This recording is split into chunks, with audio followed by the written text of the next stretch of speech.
Hey there YouTube, this is the Accidental Spy, and I'm coming at you with another Iron Man 2 action figure review, and this time I have the Iron Man Concept Series Fusion Armor. This is essentially another repaint of the Mark III mold, and it's in the colors of the Stealth Operations Iron Man, even though they call it Fusion Armor. And I think it's a pretty cool figure. I think it's a pretty cool repaint of the Mark III. Like I said before in my Mark II review, I don't have the regular Mark III Iron Man figure because all the paint apps are pretty much crappy. But for some reason, for their repaints, the repaints look incredible, and I think it's mostly because of the darker color. Since it's so dark, it's like this really dark blue with a tinge of purple in there, and there's some sort of lighter metallic. It's still a dark blue, but it's metallic.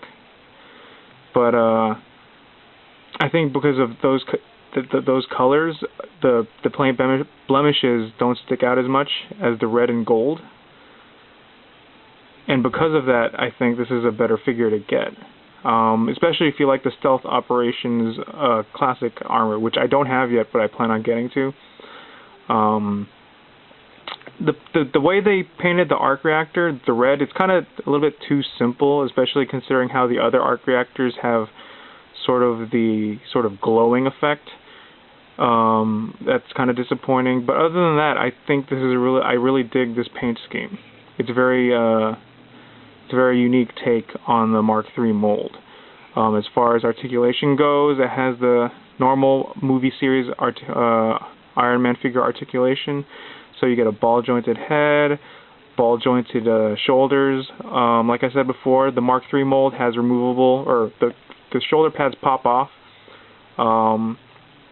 if you move these shoulders too far up, so you gotta watch out for that.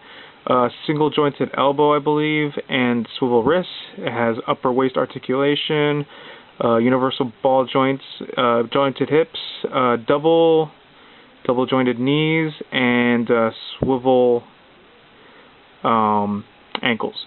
So all the articulation you'd want from an Iron Man figure.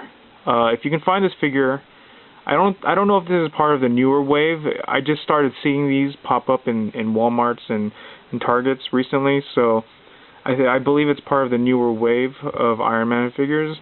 If you find one, and if you like the Mark III mold, I would recommend getting them. But if you don't like repaints, and this is essentially just a repaint, then I wouldn't suggest getting this. If you just want to collect the movie series figures and comic series figures, then yeah, this is you can skip this if you want. But I dig these repaints.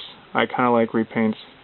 Gives the whole line some variety, so I dig it. So I give it I highly recommend it if you don't mind repaints. So that was another review from me, the Accidental Spy, and I am signing off. See you later, YouTube.